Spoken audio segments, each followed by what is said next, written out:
Hi everyone, তুমি বা আমি যখন হাঁটাহাঁটি করি তার ইংরেজি হচ্ছে ওয়াক। তাহলে আমরা বলতে পারি আই অ্যাম ওয়াকিং বা উই আর ওয়াকিং। কিন্তু মা সরস্বতীর হাঁস যখন হাঁটে তখন তাকে ইংরেজিতে কিন্তু আমরা ওয়াক বলতে পারবো না। তাহলে কি বলবো?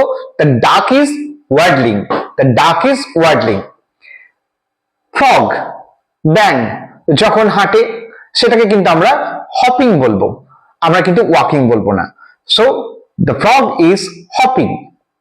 স্নেক যখন হাঁটে এখানেও কিন্তু আমরা ওয়াকিং বলতে পারবো না, স্নেকের জন্য পার্টিকুলার একটা ওয়ার্ড আছে slithering, slithering. The snake is slithering. Insect যখন হাঁটে তখন আমরা কিন্তু ওয়াকিং বলবো না, আমরা বলবো crawling. The insect is crawling.